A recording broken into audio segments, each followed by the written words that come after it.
পিলখানা হত্যাকাণ্ড বিডিআর সদস্যরাই করেছে বললেন সেনাপ্রধান। কাদা ছোড়াছুরি বন্ধ না করলে সার্বভৌমত্ব বিপন্ন হবে। সম্পূর্ণটাই তদানীন্তন বিজিবির সদস্য দ্বারা সংঘটিত। Full stop. এখানে কোনো ইফ এবং বাট নাই। এখানে যদি ইফ এবং বাট আনেন, এই যে বিচারিক কার্যক্রম এতদিন ধরে হয়েছে, 16 বছর ধরে 17 বছর ধরে যারা জেলে আছে, যারা কনভিক্টেড, সেই বিচারিক প্রক্রিয়া ব্যাহত হবে। এই বিচারিক প্রক্রিয়াকে নষ্ট করবেন না। সরকারের কারো কারো বক্তব্যে অস্থিরতা তৈরি হচ্ছে মন্তব্য তারেক রহমানের। নতুন দল গঠনের আগে নাহিদের পদত্যাগ, জন আকাঙ্ক্ষা বাস্তবায়নে রাজপথে থাকার অঙ্গীকার। রাজধানীর মোহাম্মদপুরে যৌথ বাহিনীর অভিযান, কিশোর গ্যাং সদস্য সহ আটক 27। $29 মিলিয়ন বিতরণ হয় যুক্তরাষ্ট্রের ডেমোক্রেসি ইন্টারন্যাশনালের মাধ্যমে, খতিয়ে দেখা হচ্ছে বলেন অর্থ উপদেষ্টা।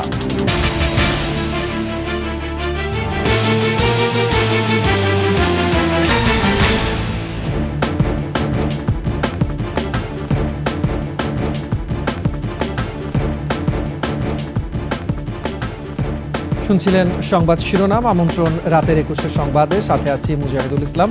দর্শক, 21 টেলিভিশনের সংবাদ একসাথে সরাসরি দেখতে পাবেন আমাদের ফেসবুক পেজ www.facebook.com/2124 অনলাইনে।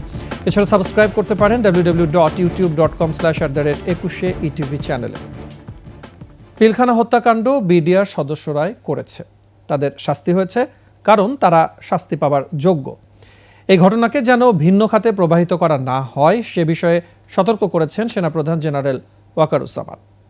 জাতীয় শহীদ সেনা দিবস উপলক্ষে অনুষ্ঠানে সেনাপ্রধান আরও বলেন, দেশে অরাজক উচ্ছৃঙ্খল পরিস্থিতি ম্যানুফ্যাকচার করা হয়েছে।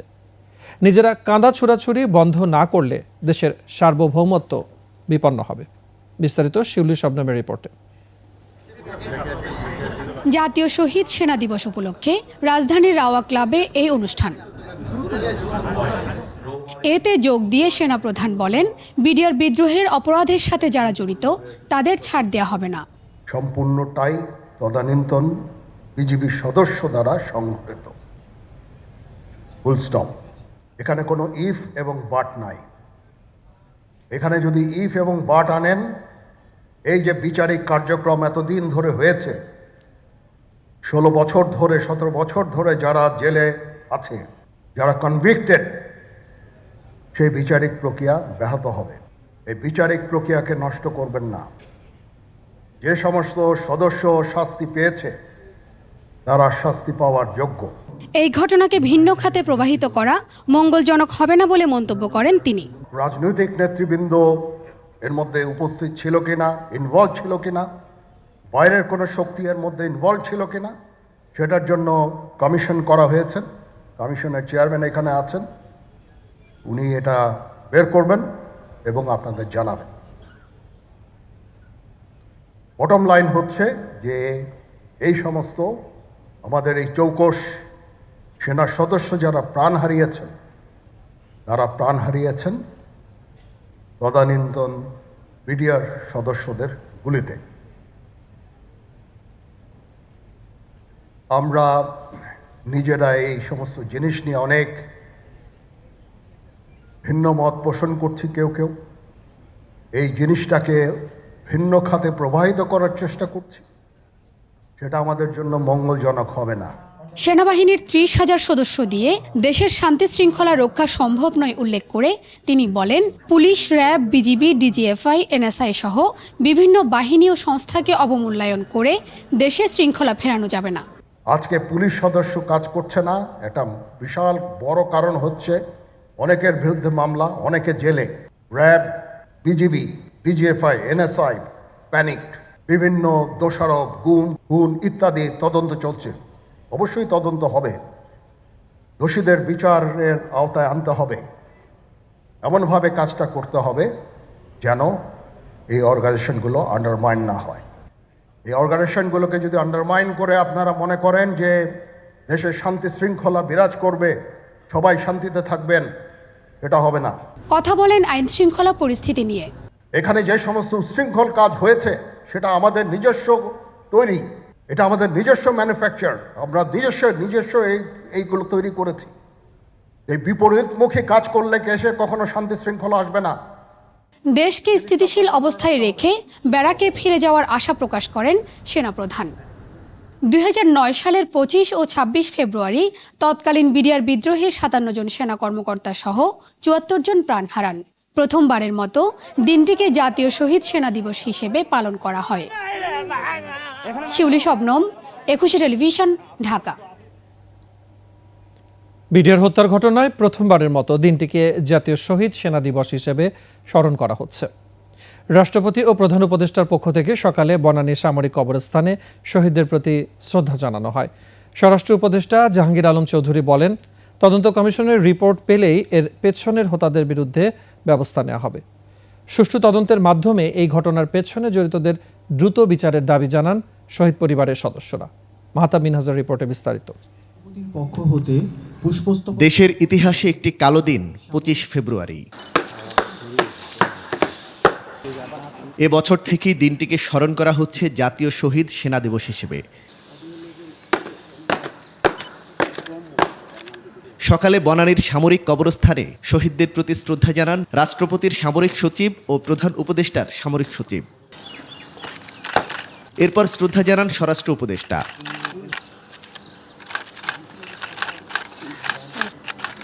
এরপর তিন বাহিনী প্রধান, জননিরাপত্তা বিভাগের সিনিয়র সচিব ও বিজিবি মহাপরিচালক শ্রদ্ধা জানান।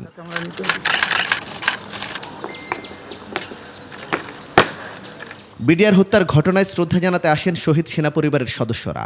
শহীদদের আত্মীয়গণকে শ্রদ্ধা জানানো শেষে স্বরাষ্ট্র উপদেষ্টা বলেন, তদন্ত কমিশনের রিপোর্টের পর জড়িতদের বিরুদ্ধে নেওয়া হবে ব্যবস্থা। আমরা কমিশন করে দিয়েছি, তাদের 3 মাস সময় দেওয়া হয়েছে, তাদের রিপোর্টের বেসিসে আমরা যারা দোষী সাব্যস্ত হবে তাদেরও বিচারে আওতায় নেওয়া হবে।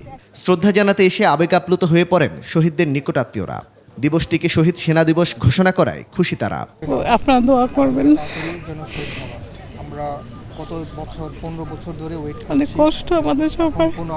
এই দিনটিকে এই জাতীয় দিবস ঘোষণা করেছে, এই কারণে আমাদের শহীদ পরিবারের সন্তানদের বা পরিবারের সদস্যদের সকলের মনে একটু হলেও সান্ত্বনা। আমরা অনেক খুশি কি এই দিনটা ফাইনালি ডিক্লেয়ার করা হয়েছে এই শহীদদের জন্য। সুষ্ঠু তদন্তের মাধ্যমে এই ঘটনার পেছনে জড়িতদের বিচারের দাবি জানান তারা।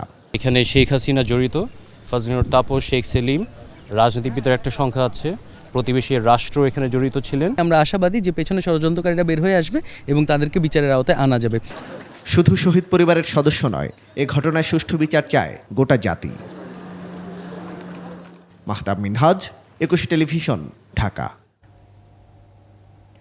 বিডিআর বিদ্রোহ সহ 17 বছরে যত হত্যাকাণ্ড হয়েছে সবগুলোর মাস্টারমাইন্ড শেখ হাসিনা।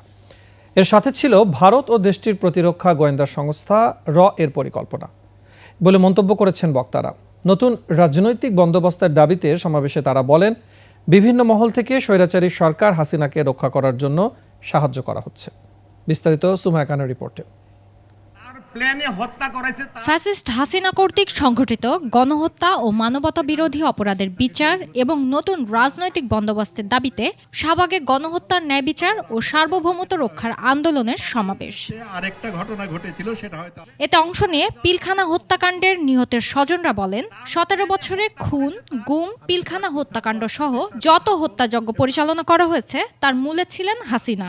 একটা ডিকটেশন পেয়েছি যে এই হত্যাকাণ্ড ঘটিয়েছিল কেবলমাত্র বিডিআরের সৈনিকবৃন্দ, যেটা আমার মনে হয় না বাংলাদেশের কোনো জনগণ বিশ্বাস করবে। তো শেখ হাসিনাকে কিন্তু আমরা বিদায় করেছি, হ্যাঁ, আমরা বাংলাদেশের মানুষরা মিলে তাকে বিদায় করতে সক্ষম হয়েছি, কিন্তু এখন পর্যন্ত আমরা কিন্তু সুবিচারটা পাচ্ছি না। অন্তর্বর্তীকালীন সরকারের কাছে আমরা ন্যায় বিচার অবশ্যই আশা করি। এই হত্যাকাণ্ডের সেই সময়ে আওয়ামী লীগের প্রেতাত্মা রাজনৈতিক দলের কি ভূমিকা ছিল, আর আধিপত্যবাদী বিদেশি শক্তির কি ভূমিকা ছিল। বক্তারা বলেন, আধিপত্য বিস্তার বাদ দিয়ে জনগণের জন্য রাজনীতিতে আসতে হবে। আওয়ামী লীগকে 2008 সালে ক্ষমতার চেয়ারে বসার 1.5 মাসের মাথায় পিলখানায় এরকম একটি নারকীয় হত্যাকাণ্ড ভারত বাস্তবায়ন করেছে। বাংলাদেশে বাকি যত দল আছে তাদের কাছে আহ্বান জানাবো, খুনিদের বিরুদ্ধে দাঁড়ান, দেশের পক্ষে থাকেন, স্বাধীনতার পক্ষে থাকেন, ভারতের বিরুদ্ধে থাকেন। সংস্কার ছাড়া নির্বাচন নয় বলে হুঁশিয়ারি দেন বক্তারা। সেনাপ্রধান সাহেব ধমকের সুরে কথা বলছেন, আমার কথা ধমক দিবেন না। আপনি আওয়ামী দোষরদেরকে ছেড়ে দিয়েছেন, আপনি ধমক দেওয়ার কে? আপনি কেন ধমক দিলেন? সুমাইয়া খান, 21 টেলিভিশন, ঢাকা।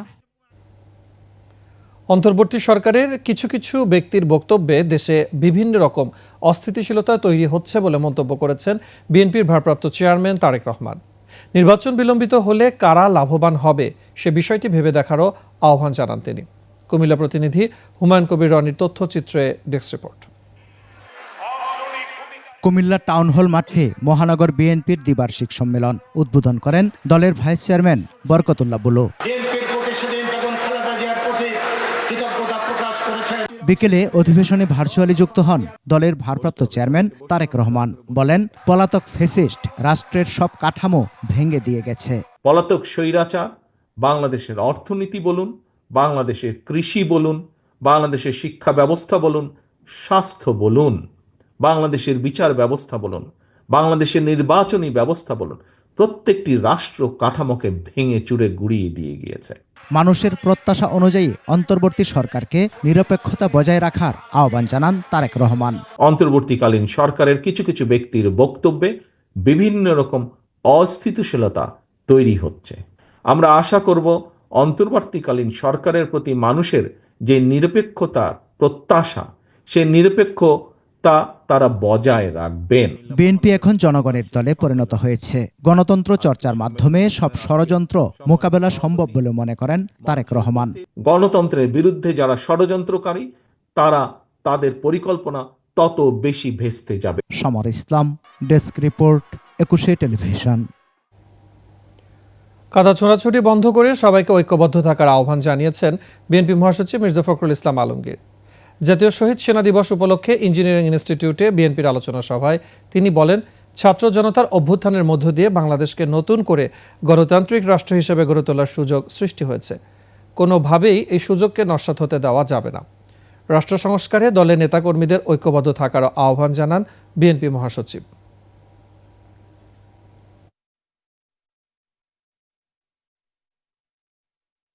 আজকে আমাদের বাংলাদেশে যে পরিবর্তন হয়েছে, যে ফ্যাসিস্ট শেখ হাসিনাকে যে বাংলাদেশের ছাত্র জনতার অভ্যুত্থানের মধ্য দিয়ে তাড়িয়ে দেওয়া হয়েছে এবং নতুন একটা সুযোগ সৃষ্টি হয়েছে বাংলাদেশকে নতুন করে গড়ে তুলবার, বাংলাদেশকে একটা গণতান্ত্রিক রাষ্ট্র হিসেবে গড়ে তুলবার, সমৃদ্ধ রাষ্ট্র হিসেবে গড়ে তুলবার, সেই সুযোগকে আজকে আবার ধ্বংস করে দেওয়ার চক্রান্ত চলছে। নতুন রাজনৈতিক দল গঠনের আগে অন্তর্বর্তী সরকারের উপদেষ্টার পদ থেকে পদত্যাগ করলেন নাহিদ ইসলাম। মঙ্গলবার রাষ্ট্রীয় অতিথি ভবন যমুনায় উপদেষ্টা পরিষদের এক অনির্ধারিত বৈঠক শেষে নাহিদ ইসলাম নিজেই এই তথ্য নিশ্চিত করেন। তিনি বলেন, গণ অভ্যুত্থানের গণ আকাঙ্ক্ষা পূরণ হয়নি। জন আকাঙ্ক্ষার বাস্তবায়নে রাজনৈতিক শক্তির উত্থানের জন্য পদত্যাগ করেছেন তিনি। মেহেদী হাসানের রিপোর্ট। অন্তর্বর্তী সরকারের শুরু থেকেই উপদেষ্টা পদে আছেন বৈষম্য বিরোধী ছাত্র আন্দোলনের অন্যতম সমন্বয়ক নাহিদ ইসলাম। তিনি পদত্যাগ করতে পারেন এমন গুঞ্জন ছিল বেশ কিছুদিন থেকেই। এমন পরিস্থিতিতে যমুনায় অনির্ধারিত বৈঠকে বসে উপদেষ্টা পরিষদ। বৈঠক শেষে গণমাধ্যমের মুখোমুখি নাহিদ নিশ্চিত করলেন নিজের পদত্যাগের খবর। এই বৈঠকে আমি আমার একটা ব্যক্তিগত বিষয়ে আলোচনা করেছি এবং আলোচনা সাপেক্ষে আমি প্রধান উপদেষ্টা বরাবর আমার পদত্যাগপত্র জমা দিয়েছি। 6.5 মাস সরকারে থেকে চেষ্টা করেছেন জনগণের জন্য কিছু করতে, এখন আবার ফিরবেন রাজপথে। আমাদের গণ অভ্যুত্থানের আকাঙ্ক্ষা তো বাস্তবায়িত হয়নি। জনগণের সাথে মিশে আবারও জনগণকে ঐক্যবদ্ধ করা এবং আমাদের যে গণ অভ্যুত্থান এর যে প্রতিশ্রুতি, সেটা বাস্তবায়নে মাঠে থেকে কাজ করার লক্ষ্যেই আমি সরকার থেকে পদত্যাগ করছি। নতুন রাজনৈতিক দলে কে কোন পদ পাচ্ছে তা আগামী 28 ফেব্রুয়ারি সবাই জানতে পারবে বলেও জানান নাহিদ। দলটির যেদিন ঘোষণা 28 তারিখ, সেদিন পর্যন্ত অপেক্ষা করতে হবে, সেদিনই এটা জানা যাবে। গেল 6.5 মাসে অনেক সীমাবদ্ধতার মাঝে সরকার সর্বোচ্চ চেষ্টা করেছে জানিয়ে নাহিদ আশা প্রকাশ করেন, সামনের দিনগুলোতে দ্রব্যমূল্য নিয়ন্ত্রণ সহ বিভিন্ন ইস্যুতে সরকার সফল হবে। সে আইন শৃঙ্খলা পরিস্থিতি এবং দ্রব্যমূল্য নিরসনে তারা সফলতা দেখাতে পারবে। মেহেদী হাসান, 21 টেলিভিশন, ঢাকা। নাহিদ ইসলামের পদত্যাগে তথ্য ও সম্প্রচার এবং ডাক, টেলিযোগাযোগ ও তথ্য প্রযুক্তি এই দুই মন্ত্রণালয়ের দায়িত্বকে নেবেন তা নিয়ে চলছে আলোচনা। উপদেষ্টার পদ শূন্য হওয়ার পর এখন ওই দুই মন্ত্রণালয়ের দায়িত্ব প্রধান উপদেষ্টাকে নিতে হয়েছে। তার কার্যালয় সূত্র বলছে, উপদেষ্টা পরিষদে দপ্তর পুনর্বণ্টনের আজ সম্ভাবনা কম, তবে শিগগিরই তা হবে। আলোচনা চলছে তথ্য উপদেষ্টা হিসাবে সরকারের আরেক উপদেষ্টা মাহফুজ আলমকে নিয়োগ দেওয়া হতে পারে। চূড়ান্ত সিদ্ধান্ত এখনও জানা যায়নি। মাহফুজ আলম প্রথমে প্রধান উপদেষ্টার বিশেষ সহকারী হিসেবে দায়িত্ব নিলেও পরে উপদেষ্টা হিসেবে শপথ নেন, তবে তিনি কোনো মন্ত্রণালয়ের দায়িত্বে নেই।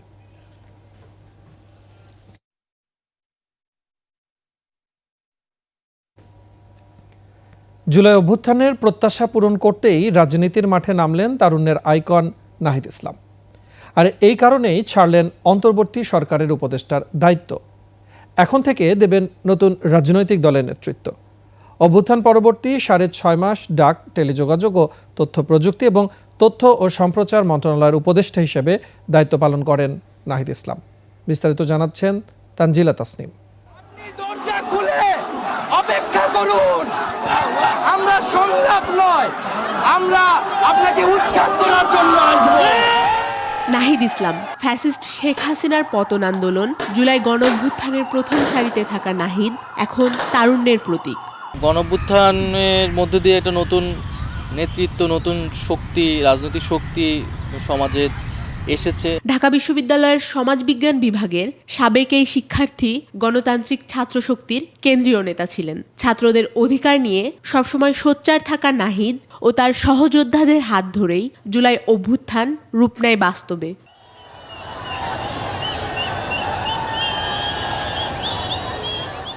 আন্দোলনের পুরোটা সময় হাসিনা সরকারের তীব্র চাপের মুখে যে সমন্বয়করা ছিলেন তাদের মধ্যে অন্যতম নাহিদ হয়েছিলেন গুম, মারধরের শিকার। 6 সমন্বয়ক সহ আটক ছিলেন ডিবি অফিসেও। দ্রুত শিক্ষা প্রতিষ্ঠান খুলে দেওয়ার জন্য সরকারের প্রতি জোর আহ্বান জানাই। গত বছর 3 আগস্ট কেন্দ্রীয় শহীদ মিনারের ছাত্র জনতার অভূতপূর্ব সমাবেশ থেকে শেখ হাসিনা পতনের এক দফা ঘোষণা আর মার্চ টু ঢাকা একদিন এগিয়ে নিয়ে আসা ছিল আন্দোলনের টার্নিং পয়েন্ট। এক দফার দাবিতে আজকে এখানে হাজির হয়েছি। একদিন পরই ছাত্র জনতার অভ্যুত্থানের মুখে শেখ হাসিনা সরকারের পতন। এরপর নোবেলজয়ী ডক্টর ইউনূসের নেতৃত্বে অন্তর্বর্তী সরকারের উপদেষ্টা পরিষদে নাহিদ দায়িত্ব পান ডাক, টেলিযোগাযোগ ও তথ্য প্রযুক্তি আর তথ্য ও সম্প্রচার মন্ত্রণালয়ের। যেহেতু এখন আমরা সরকারের একটা স্ট্যাবিলিটি এসেছে, যদিও প্রত্যাশা অনুযায়ী হয়তো কাজ হয়নি, বাট সেটা চলমান আছে। বাট আমাদের এখন রাজনৈতিক দলের আর কাজটা বেশি জরুরি। এরই মধ্যে গণ অভ্যুত্থানের ম্যান্ডেট থেকে নতুন রাজনৈতিক বন্দোবস্তের দিকে এগিয়ে যায় শিক্ষার্থীরা। আর সব জল্পনা কল্পনা কাটিয়ে সেই নতুন দলের কাণ্ডারি হলেন নাহিদ ইসলাম। মধ্যমপন্থা অনুসরণ করেই এখানে আমরা বাংলাদেশের রাজনীতি করাটা প্রয়োজন। কথা অনুযায়ী ছাড়লেন সরকারের গুরুদায়িত্ব, সময় দেবেন রাজনীতির ময়দানে। সবাইকে নিয়ে একটা সার্বজনীন দল বা রাজনীতি আমরা করতে চাই, যেখানে সবার অংশগ্রহণ থাকবে। তানজিলা তাসনিম, একুশে টেলিভিশন, ঢাকা। রাজধানীর ভীতির জনপদ মোহাম্মদপুর এবং আদাবরে সাঁড়াশি অভিযান চালিয়ে কিশোর গ্যাংয়ের সদস্য সহ 28 জনকে আটক করেছে যৌথ বাহিনী। অভিযানে স্বস্তি ফিরলেও আতঙ্ক কাটছে না এখানকার বাসিন্দাদের। যৌথ বাহিনীর সেই অভিযানের বিস্তারিত জানাচ্ছেন দীপু শিকদার। মঙ্গলবার বিকেলে সেনাবাহিনী, র্যাব, পুলিশের যৌথ দল অভিযান শুরু করে।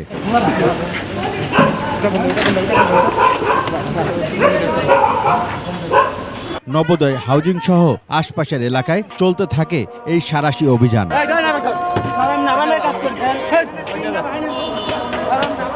বস্তি, অলিগলি, নির্মাণাধীন ভবনে অভিযান চালায় যৌথ বাহিনী।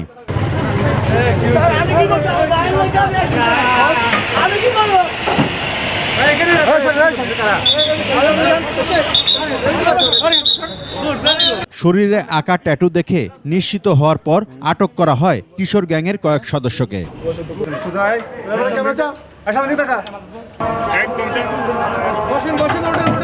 যৌথ বাহিনী বলছে অপরাধীদের কোনো ছাড় নয়। নবোদয়ে তো অবস্থা খুবই সবসময় খারাপ থাকে, ভয়াবহ অবস্থা থাকে, আমাদের অনেকের মানে খুব ভয় করে। যত অভিযান বলেন, যত কিছুই বলেন, সংখ্যা থেকেই যায়। যেটা ভয় মানুষের ভিতরে কাজ করে, রেগুলার কাজ করবেই। আগে আমরা রাতের 11টা-12টায় আসতে হতো, ভয় লাগতো না। এখন 10টার পরে মোটামুটি একটু যেগুলো নিরিবিলি গলি ওগুলো তো ঢুকতেই ভয় লাগে। ছোট ছোট বাচ্চারা খুবই ডিস্টার্ব করে, মানে সন্ধ্যা বলেন সকাল বলেন যখনই বের হই খুবই ভয় লাগে বের হইতে। যৌথ বাহিনীর যে টল চলতেছে, অনেক এলাকা মোটামুটি নিরাপত্তা আছে। এলাকার সাধারণ মানুষ এই অভিযানে স্বস্তি জানান। জয়েন্ট অপারেশনটা হয়েছে, যৌথ অপারেশন, বাংলাদেশ সেনাবাহিনীর নেতৃত্বে ইন্টেনসিভ টহল প্রোগ্রাম চালু করেছি। ফলে অপরাধীদের হাইড আউটে যাওয়া অথবা বাইরে থেকে ঢাকার ভিতরে ঢোকার যে দ্বারগুলো আছে সেগুলোতে আমাদের চেকপোস্ট মোতায়েন আছে, সুতরাং পালানোর আর পথ নেই। চলমান এই অভিযানের মধ্য দিয়ে যেন অপরাধ নির্মূল হয় সেই প্রত্যাশা এই এলাকার বাসিন্দাদের।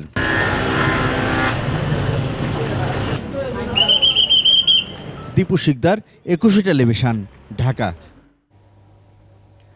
ট্রাম্পের দাবি করা যুক্তরাষ্ট্রে $29 মিলিয়ন ধাপে ধাপে ডেমোক্রেসি ইন্টারন্যাশনাল DI এর মাধ্যমে বাংলাদেশের কয়েকটি এনজিওতে পৌঁছেছে বলে তথ্য প্রকাশ করেছে সে দেশের অনুদান বিষয়ক একটি ওয়েবসাইট। হাইয়ারগভ নামের প্রতিষ্ঠানের ওয়েবসাইটে এমন তথ্য উঠে এসেছে। আর ফ্যাক্ট চেক নিয়ে কাজ করা প্রতিষ্ঠান ডিসমিস ল্যাব জানিয়েছে 2 ব্যক্তিকে অর্থ দেওয়ার বিষয়ে ট্রাম্পের দাবি অসত্য। অর্থ বরাদ্দ ছিল যুক্তরাষ্ট্রের নিবন্ধিত DI-কে। এদিকে বাংলাদেশ সরকার বিষয়টি খতিয়ে দেখছে বলে জানিয়েছেন অর্থ উপদেষ্টা ডক্টর সালেউদ্দিন আহমেদ। বিস্তারিত আফসানা নীলার রিপোর্টে। $29 million to strengthen the political landscape in Bangladesh went to a firm that nobody ever heard of. Donald Trump সম্প্রতি দাবি করেন বাংলাদেশের রাজনৈতিক পরিবেশ শক্তিশালী করতে তার দেশের সরকারের দেয়া $29 মিলিয়ন সহায়তা বাংলাদেশের একটি ছোট প্রতিষ্ঠান পেয়েছে। Got 29 million. They got a check. ট্রাম্পের এই দাবি জন্ম দিয়েছে নানান আলোচনার। প্রশ্ন উঠেছে বিদেশি অর্থায়নে পরিচালিত এনজিওগুলোর বিরুদ্ধে রাজনৈতিক কর্মসূচির নামে এত অর্থ কারা পেয়েছে এবং কিভাবে ব্যবহার হয়েছে। ধাপে ধাপে এই অর্থ ছাড় দেওয়া হয়েছে DI এর প্রকল্পে। এমনি তথ্য এবার উঠে এলো যুক্তরাষ্ট্রের সরকারি অনুদান ও সহায়তা পাওয়া প্রতিষ্ঠানগুলোর সেবাদানকারী প্রতিষ্ঠান হায়ারগভ নামের একটি প্রতিষ্ঠানের ওয়েবসাইটে। যুক্তরাষ্ট্রের আন্তর্জাতিক উন্নয়ন সংস্থা USAIDর অর্থায়নে পরিচালিত বাংলাদেশের রাজনৈতিক পরিসর শক্তিশালীকরণের strengthening political landscape in Bangladesh SPL প্রকল্পে এ অর্থ ছাড় দেওয়া হয় বলা হয় প্রতিবেদনে। বিষয়টি নিয়ে অনুসন্ধান চালিয়েছে ফ্যাক্ট চেক নিয়ে কাজ করা প্রতিষ্ঠান ডিসমিস ল্যাব। যাচাইয়ে ডিসমিস ল্যাব দেখতে পেয়েছে ডোনাল্ড ট্রাম্পের সাম্প্রতিক দাবি অনেকটাই ভুল, কারণ $29 মিলিয়ন মাত্র 2 জন ব্যক্তির কোনো বাংলাদেশি ফার্মের হাতে যায়নি।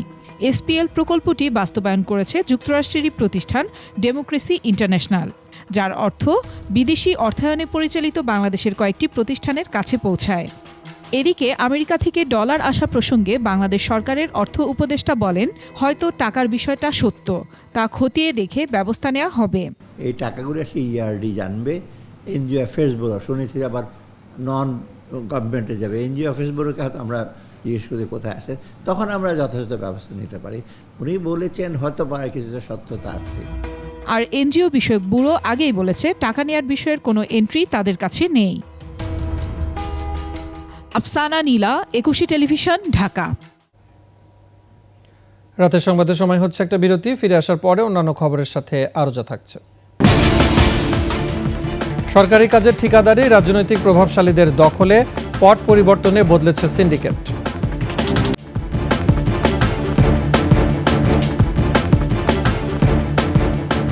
বিরতির পর আবার আমন্ত্রণ রাতের 21 সংবাদে। খুলনা প্রকৌশল ও প্রযুক্তি বিশ্ববিদ্যালয়ের সব আবাসিক হল অনির্দিষ্টকালের জন্য বন্ধ ঘোষণার প্রতিবাদে ক্যাম্পাসে বিক্ষোভ করেছে শিক্ষার্থীরা। রাত 10টার দিকে এই মিছিল বের হয়। মিছিলটি ক্যাম্পাস প্রদক্ষিণ করে। এর আগে আগামীকাল সকাল 10টার মধ্যে বিশ্ববিদ্যালয়ের আবাসিক হল ত্যাগ করার নির্দেশ দেয় বিশ্ববিদ্যালয় প্রশাসন। এছাড়া বিশ্ববিদ্যালয়ের সব একাডেমিক কার্যক্রম পরবর্তী নির্দেশ না দেওয়া পর্যন্ত বন্ধ ঘোষণা করা হয়।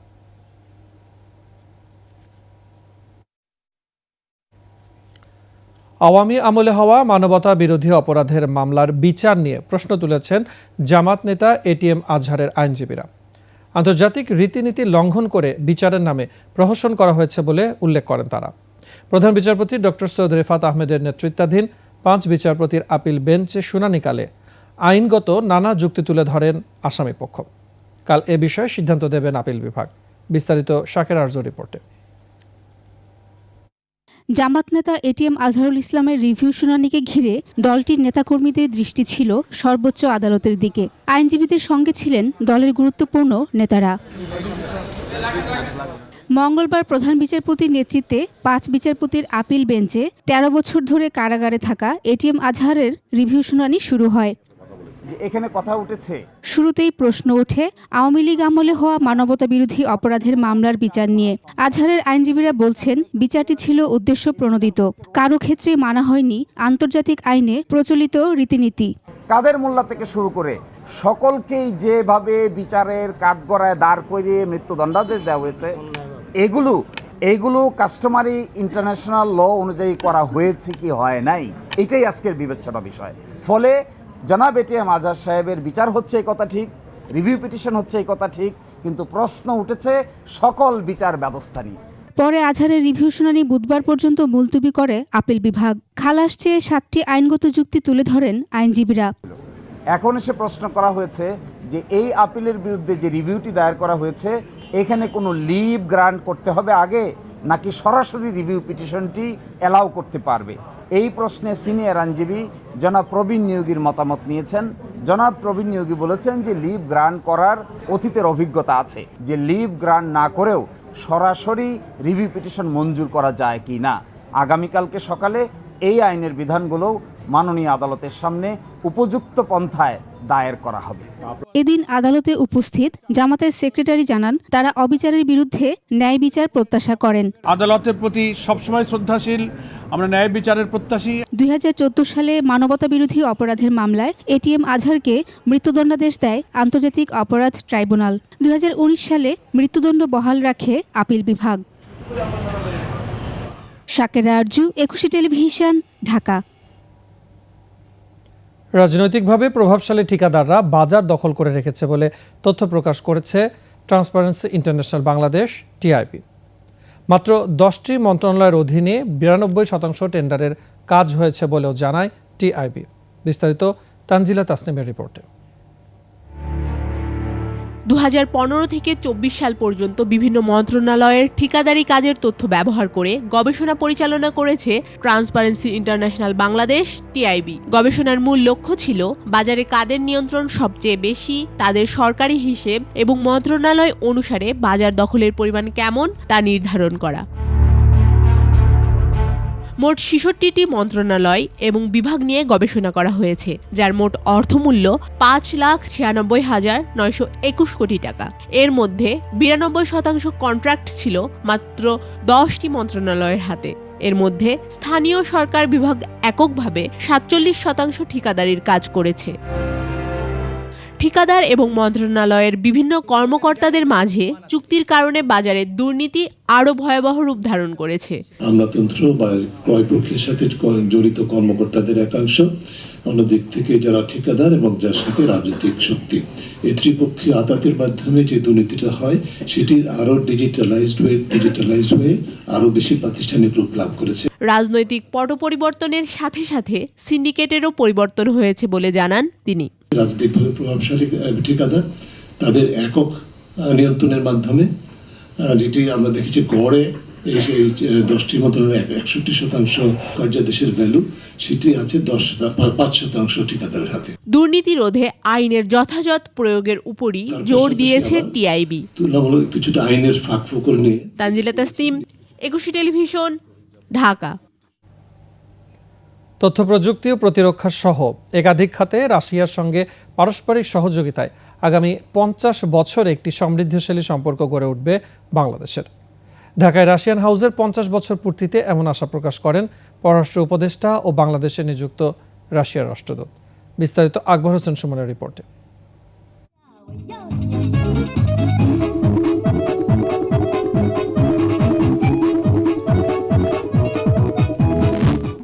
ঢাকায় রাশিয়ান হাউস ও দুই দেশের সম্পর্কের 50 বছর পূর্তিতে এই আয়োজন।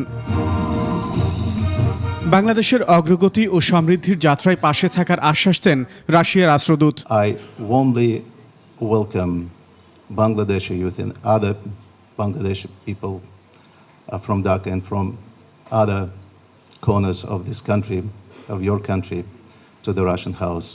Long live Russian-Bangladesh friendship. বন্ধুত্ব বজায় রেখেই আঞ্চলিক এবং বৈশ্বিক চ্যালেঞ্জ মোকাবেলায় একসাথে কাজ করার আহ্বান জানান পররাষ্ট্র উপদেষ্টা। Our two countries also need to continue the legacy of bonhomie, work together to address regional and global challenges, and ensure that the bonds between Bangladesh and Russia remain as strong as ever.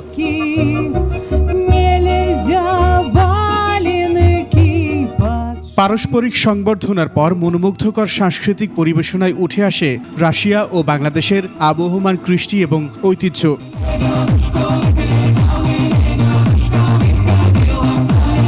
Akbar Hossain Suman, 21 television, Dhaka. অমর 21 বইমেলার খবর। অমর 21 বইমেলা প্রায় শেষের দিকে, তবে প্রকাশক ও stall মালিকরা বলছেন বেচাকেনা অন্যবারের তুলনায় কম। কিছু কিছু স্টলে বেচাকেনা বেশি থাকলেও বেশিরভাগ স্টলে অলস সময় পার করছেন দোকানিরা। বিস্তারিত সিরাত আল মুস্তাকিমের রিপোর্ট। বইমেলা শেষ হতে আর কয়েকদিন বাকি, কিন্তু এবারের বইমেলায় জমেনি বেচাবিক্রি। অধিকাংশ স্টলে স্টলে অলস সময় পার করছেন কর্মীরা। স্টল মালিকরা বলছেন অন্যবারের তুলনায় পাঠক সংখ্যা কম। লোক সমাগম বেশি থাকলেও তাদের মধ্যে দর্শনার্থী বেশি। গতবারের চেয়ে এবারের অবস্থা খুবই খারাপ আমার মতে। পাঠক কম, দর্শনার্থী বেশি। অন্যান্য বারের তুলনায় এবারে খুবই কম। সব পাঠকেরা এসে ছবি তোলে, কিন্তু বই কিনতেছে না। যারা মেলাতে আসছে তারা বই কেনার উদ্দেশ্যে বেশি মানুষ আসছে না। জনসমাগম বেড়েছে, কিন্তু পাঠক সংখ্যা কিন্তু কমেছে। বইপ্রেমী পাঠকের সংখ্যা এবার কম। তবে পাঠক প্রিয় স্টলগুলোতে ভিড়। বছরের মোটামুটি আলহামদুলিল্লাহ সেল ভালো ছিল। আর আমাদের অন্যান্য স্টলের তুলনায় আমাদের কাস্টমার সংখ্যা বেশি ছিল। আমাদের আসানোর মোটামুটি ভালোই সেল হয়েছে। ইতিমধ্যে আমাদের স্টলে প্রায় 300+ নতুন বই এসেছে। মেলায় জিয়া পরিষদের প্রকাশ করা 7 নভেম্বর সোনালী দিন গ্রন্থের মোড়ক উন্মোচন করেন বিএনপির স্থায়ী কমিটির সদস্য আমির খসরু মাহমুদ চৌধুরী। আমরা যদি সেই ফাঁদে পা দেই, বাংলাদেশ ক্ষতিগ্রস্ত, বিএনপি ক্ষতিগ্রস্ত হবে। আমাদেরকে টলারেট করতে হবে, ধৈর্য ধারণ করতে হবে, আমাদেরকে আমাদের পথে চলতে হবে। সিরাত আল মুস্তাকিম, 21 টেলিভিশন, ঢাকা। মুক্তিযুদ্ধের সংগঠক সাবেক মন্ত্রী বিএনপির ভাইস চেয়ারম্যান মরহুম আবদুল্লাহ আল নোমানের দ্বিতীয় জানাজা দলটির নয়াপল্টনস্থ কেন্দ্রীয় অফিসের সামনে অনুষ্ঠিত হয়েছে।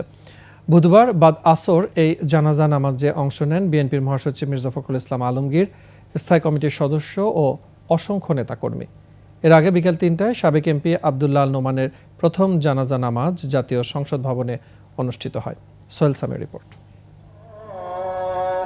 মুক্তিযুদ্ধের অন্যতম সংগঠক সাবেক মন্ত্রী বিএনপির ভাইস চেয়ারম্যান মরহুম আবদুল্লাহ আল নোমানের 2 দফায় জানাজা সম্পন্ন হয়েছে। বাদ আসর দলটির কেন্দ্রীয় কার্যালয়ের সামনে জানাজায় অংশ নেন অসংখ্য নেতাকর্মী। দোয়া, মোনাজাত ও ফুল দিয়ে শ্রদ্ধা জানান বরেণ্য এই নেতার কফিনে। একজন বীর মুক্তিযোদ্ধা 1971 সালে স্বাধীনতা যুদ্ধে তার উল্লেখযোগ্য ভূমিকা রেখেছিলেন। ছাত্র জীবনে সমাজ পরিবর্তনের জন্য কাজ করেছিলেন। পরবর্তীকালে শহীদ প্রেসিডেন্ট জিয়াউর রহমানের সঙ্গে সম্পৃক্ত হয়ে যিনি দেশের পুনর্গঠনের কাজে নিজেকে ব্যাপৃত করেছিলেন। এর আগে বিকেল 3টায় মরহুম আবদুল্লাহ আল নোমানের প্রথম জানাজা জাতীয় সংসদ ভবনে অনুষ্ঠিত হয়। প্রিয় নেতার বর্ণাঢ্য জীবন ও আন্দোলন সংগ্রামের স্মৃতিচারণ করেন সহকর্মীরা। খুবই কষ্টের ব্যাপার আর কি, যে যখন আন্দোলন হয়েছে আমরা হাসিনাকে বিতাড়িত করতে পেরেছি, এবং নোমান ভাই অসুস্থতা নিয়েও এই যে আমরা দীর্ঘ 16 বছর আন্দোলন করেছি, কোনোদিনও পিছপা হন নাই। জানা যায় ছিলেন আবদুল্লাহ আল নোমানের পরিবারের সদস্যরা। কথা বলেন তার বড় ছেলে। একটি তথ্য যেটি আমার বলতে খুব গর্ব লাগে, এবং এটি বিএনপির অর্জন, এটি ম্যাডামের অর্জন, দেশনেত্রী বেগম খালেদা জিয়া, যে দেশনেত্রী লালদিঘির ময়দানে আপনাদেরই আবদুল্লাহ আল নোমান এই উপাধি দিয়েছিলেন। রাতে মরহুমের কফিনবাহী অ্যাম্বুলেন্স চট্টগ্রামের উদ্দেশ্যে রওনা করবে। বৃহস্পতিবার বাদ জোহর জান্নাতুল ফালা মসজিদে বিএনপি নেতা আবদুল্লাহ আল নোমানের জানাজা শেষে পারিবারিক কবরস্থানে সমাহিত করা হবে। সোহেল সামি, 21 টেলিভিশন, ঢাকা। এবারে বাণিজ্য সংবাদ।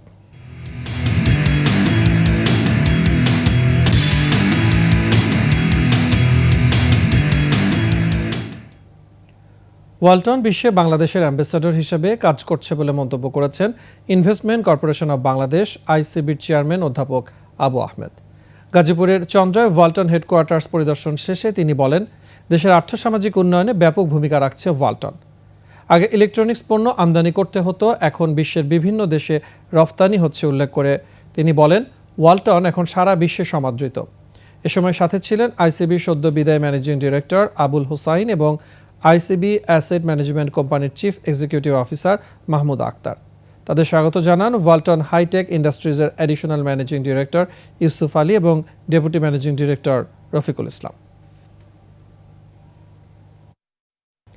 বিসিবির প্রস্তাবে রাজি হয়েছে পাকিস্তান ক্রিকেট বোর্ড। জুলাইয়ে বাংলাদেশে আসবে বাবর রিজওয়ানরা। চ্যাম্পিয়ন্স ট্রফির শেষ ম্যাচ খেলে পরের দিনই দেশে ফিরবে বাংলাদেশ দল। টাইগারদের পরবর্তী সিরিজ এই পাকিস্তানের সাথে মে মাসের শেষের দিকে। সেই সফরে পাকিস্তানের বিপক্ষে 3টি ওয়ানডে ও 3টি টি-20 খেলবে বাংলাদেশ। এর এক মাস পর পাকিস্তানকে বাংলাদেশে আসার অনুরোধ জানিয়েছিল বিসিবি, সেই অনুরোধে রাজি হয়েছে পিসিবি। জুন জুলাইয়ে শ্রীলঙ্কা সফরে যাবে পাকিস্তান, আর জুলাই আগস্টে বাংলাদেশের সাথে 3টি করে ওয়ানডে ও টি-20 ম্যাচের সিরিজ খেলবে তারা। শেষ করছি রাতের 21 সংবাদ। যাবার আগে সংবাদ শিরোনামগুলো জানাবো আরও একবার। পিলখানা হত্যাকাণ্ড বিডিআর সদস্যরাই করেছে বললেন সেনাপ্রধান। কাদা ছোঁড়াছুড়ি বন্ধ না করলে সার্বভৌমত্ব বিপন্ন হবে। সরকারের কারো কারো বক্তব্যে অস্থিরতা তৈরি হচ্ছে, মন্তব্য তারেক রহমানের। নতুন দল গঠনের আগে নাহিদের পদত্যাগ, জন আকাঙ্ক্ষা বাস্তবায়নে রাজপথে থাকার অঙ্গীকার। রাজধানীর মোহাম্মদপুরে যৌথ বাহিনীর অভিযান, কিশোর গ্যাং সদস্য সহ আটক 27। $29 মিলিয়ন বিতরণ হয় যুক্তরাষ্ট্রের ডেমোক্রেসি ইন্টারন্যাশনালের মাধ্যমে, হতে দেখা হচ্ছে বললেন অর্থ উপদেষ্টা।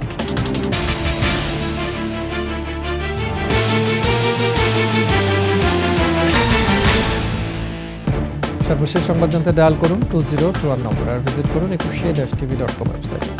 ফেসবুকে ভিজিট করতে পারেন www.facebook.com/ecushey24 অনলাইন। এছাড়া সাবস্ক্রাইব করতে পারেন www.youtube.com/ecushey-etv চ্যানেলে।